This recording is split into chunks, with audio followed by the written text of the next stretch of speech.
Good evening, welcome back to this channel. আমরা এখন যাচ্ছি আমাদের একদম বাড়ির ভীষণ সামনে নিউ টাউনেই ক্যাফে জিপিতে। নতুন একটা ক্যাফে, এটা আজকে তার গ্র্যান্ড ওপেনিং। 5টার থেকে ছিল, এখন 6টা বেজে গেছে। আমরা সবাই মিলে যাব এখন ওখানে। যাব বলতে আমি, রিও আর হচ্ছে গিয়ে রাই, আমরা তিনজনে এখন যাচ্ছি। ওই যে চলে এসেছি আমরা তিনজনে রেডি। আর আমরা তিনজনেই কিন্তু আজকে পুরো, এদিকে সব চলে আসো, ব্ল্যাক ব্ল্যাক, সব ব্ল্যাক ব্ল্যাক, আমরা তিনজন মিলে আজকে যাচ্ছি ক্যাফে জিপিতে। তো এটার মেন যেটা অ্যাট্রাকশন সেটা হচ্ছে এটা মোটো জিপি বেস করা একটা ক্যাফে, যার জন্য আমরা এইসব গাড়ি বাইক এই সমস্ত ধরনের টি শার্ট পরেছি। এবং হ্যাঁ হচ্ছে পোর্শে। তো চলো ওখানটাতে গিয়ে তোমাদের পুরো জিনিসটা দেখাচ্ছি। যতদূর আমি জানি এটা ইন্ডিয়ার মধ্যে ফার্স্ট ক্যাফে জিপি, এবং শুধু ইন্ডিয়া না, এটা মোস্ট প্রবলি হয়তো এশিয়ার মধ্যেও হয়তো ফার্স্ট। তো ওখানে গিয়ে তোমাদের দেখাচ্ছি এবং পুরো জিনিসটা ক্লিয়ার করে দিচ্ছি। বেরিয়ে পড়লাম আমরা গাড়ি নিয়ে, জাস্ট এখান থেকে 10-12 মিনিট লাগবে পৌঁছাতে। একটা ফুল এক্সাইটমেন্ট নিয়ে আমরা সবাই যাচ্ছি। আজকে সকালবেলায় রিওদের বাড়িতে গেছিলাম, রিও শুনে বলেছে আমিও যাব, এরকম একটা ক্যাফে জিপি বলে কথা। তো চলো সবাই মিলে একসঙ্গে গিয়ে এনজয় করি, তোমাদের সঙ্গেও শেয়ার করি। তো যেই ক্যাফেটাতে আমরা যাচ্ছি এটা বেসিক্যালি হচ্ছে পার্থদাকে তোমরা অনেকেই আমাদের সকালবেলায় সানডে রাইডের ভিডিওতে দেখেছো। তো পার্থদাই হচ্ছে ওনার এই ক্যাফেটার। এটা খুব সুন্দর কনসেপ্ট নিয়ে কলকাতাতে ফার্স্ট টাইম ওটা ক্যাফে লঞ্চ করেছে। সামনের আকাশটা দেখো শুধু কীরকম হয়েছে, এখন সানসেট হয়ে গেছে আর পুরো অরেঞ্জ কালারের আকাশ।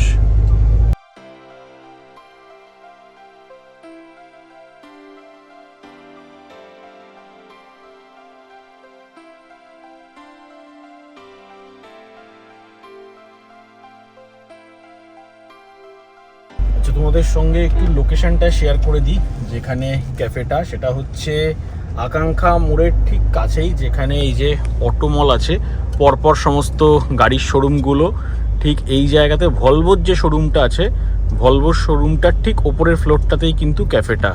আমি জাস্ট তোমাদের একবার দেখিয়ে দিচ্ছি বাইরে থেকে ঢোকার আগে।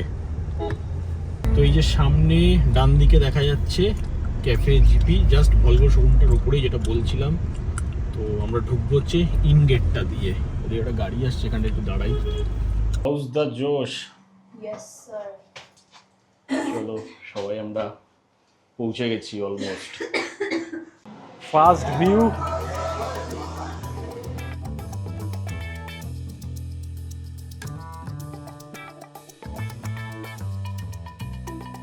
এখানে মোটোজিপি সিমুলেটরের অ্যারেঞ্জমেন্টটা শুধু দেখো।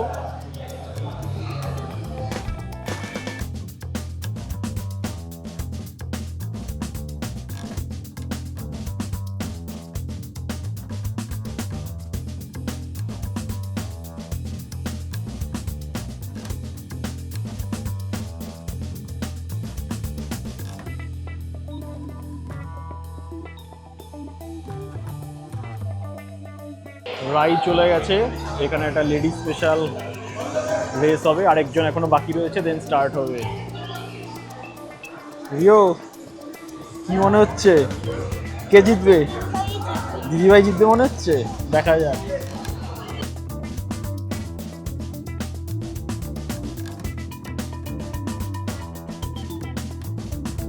এখানে ট্রেনিং চলছে, বলে দিচ্ছে কিভাবে বাইকটাকে কাজ করতে হবে।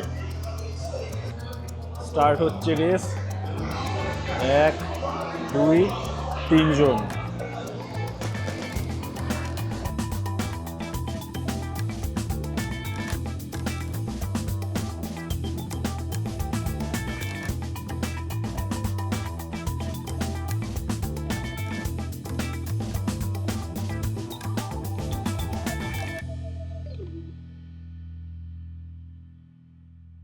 পুরো ক্যাফেটার একটা একটু ভিউ দেখিয়ে দিই। এই দিকটা হচ্ছে একটা পার্ট, এখানে হুক্কা অ্যাভেলেবেল, তার সঙ্গে এ পাশে আরও একটা জায়গা রয়েছে। ঢুকে এই হচ্ছে পুরো এরিয়া, এদিকে মকটেল কাউন্টার, আর এটা মেজেনাইন লেভেল থেকে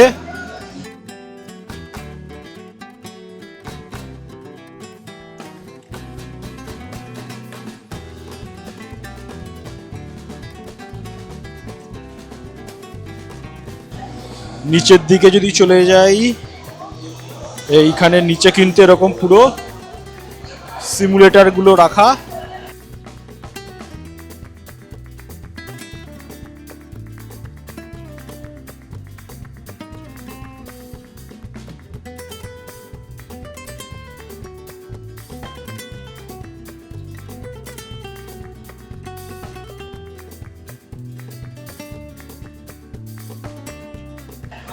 এখানে বড় স্ক্রিনে মোটোজিপি রেস চলছে।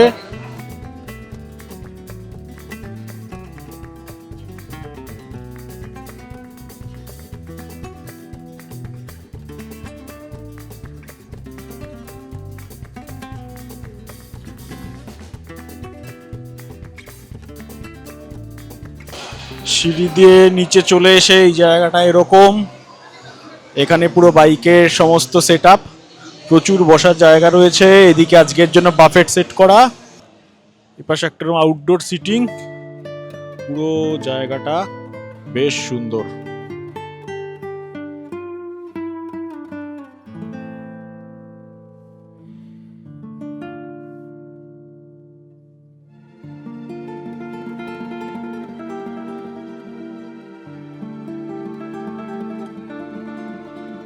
এই যে এখানে নিউ টাউনের ডিক্যাথলন, তার সামনে মেট্রো স্টেশন, অটো হাব মল, ঠিক সেই মেট্রো স্টেশনের উল্টো দিকেই কিন্তু এই ক্যাফে।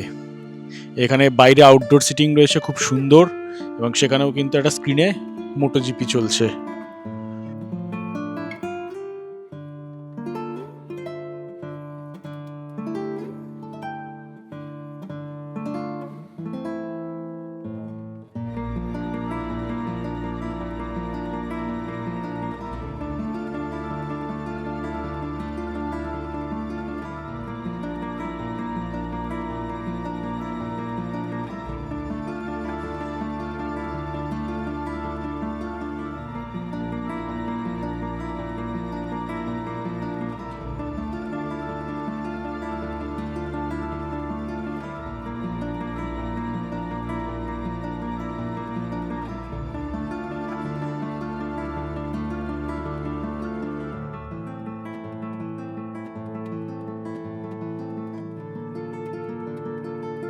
এখন পাপার সানডে মর্নিং রাইডের 3 জন মেম্বার এখন সিমুলেটরে রেস করার জন্য উঠে পড়েছে। পাপা আজকে করবে না, কারণ কি আজকে খুব ভিড় আছে। আমরা অন্য কোনো দিন এসে আমি, মা আর বাবা এই 3টে বাইকে উঠে আমরা রেস করব, তখন দেখা যাবে কে সবচেয়ে ভালো করতে পারে।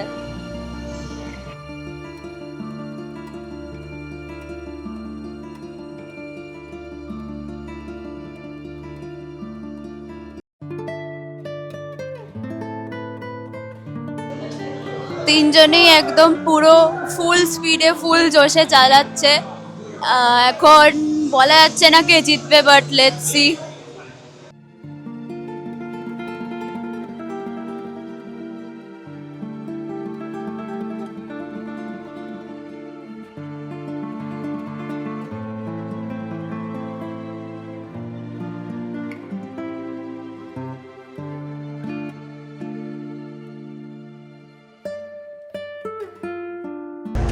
ক্যাফের থেকে আমরা ঘুরে চলে আসলাম, বেশ ভালো খাওয়া দাওয়া হলো, ডিনার হয়ে গেল অলমোস্ট আমাদের। এরা দুজন সেরকমভাবে কিছু খায়নি, বাইক নিয়েই মেতেছিল। রিও আর ওরা দুজন মনে হয় শুধু ব্রাউনি টাউনি কিছু মনে হয় খেয়েছে। মজিতো খেয়েছি আর ভ্যানিলা শেক। মজিতো আর ভ্যানিলা শেক এই সমস্ত খেয়েছে, খাবার খুব অল্প খেয়েছে। তো যাই হোক, এবার একটু এক্সপিরিয়েন্সটা ওদের কীরকম লাগলো জেনে নেবো। আমার তো বেশ ভালো লেগেছে, আর বিরাট বড় জায়গা, প্রচুর লোকজন মিলে এসে বসা যাবে, খুব ভালো। আর এই যে লোকেশনটা হচ্ছে জাস্ট এইটা, ভলভো শোরুমটা যে রয়েছে তার ঠিক ওপরে। আচ্ছা, এবার ওখানে শুনে নিই ফার্স্টে রাইয়ের কীরকম লাগলো, এক্সপিরিয়েন্স শেয়ার করো। এক্সপিরিয়েন্স খুবই ভালো, মানে খুব বড় জায়গা নিয়ে করেছে, খুবই ভালো, দারুণ এক্সপিরিয়েন্স। বাট আমার সাথে যেটা একটা প্রবলেম হয়েছিল যে আমি যে মানে বাইকটাতে উঠেছিলাম, যেই গেমটা খেলছিলাম, ওখানে আমি ফার্স্ট ল্যাপ কমপ্লিট করার পরই মিড রেসে ওটা কানেকশন ডিসেবল হয়ে গেছে, তাই জন্য আমি পুরো রেসটা খেলতেও পারিনি। আর তারপরও আমি খেলতে পারিনি কারণ কি অনেকজন ভিড় ছিল, অনেক লোকজন ছিল, তাইও খেলতে পারিনি। তো আই হোপ পরের বার আসলে আরও ভালো এক্সপিরিয়েন্স হবে, পুরো গেম কমপ্লিট করতে পারবো। আর বাকি সব খুবই ভালো, বিউটিফুল এক্সপিরিয়েন্স। তোর? আমার তো খুবই ভালো লেগেছে, খাবারও সব ভালো, কিন্তু একটাই প্রবলেম যে আমি বাইকে উঠতে পারিনি। ওটা কেন উঠতে পারো না সেটা বিকজ বলো। এখানে ওঠার জন্য অ্যাবাভ 50 or 50 কেজি ওয়েট, 50, হ্যাঁ। আর ওর সেখানে 20 কেজি ওয়েট, না, না, সো 26 26 কেজি ওয়েট। সো দুটো রিও লাগতো, দুখানা রিও হলে উঠতে পারতো। বেচারা এখন খেলতে পারিনি।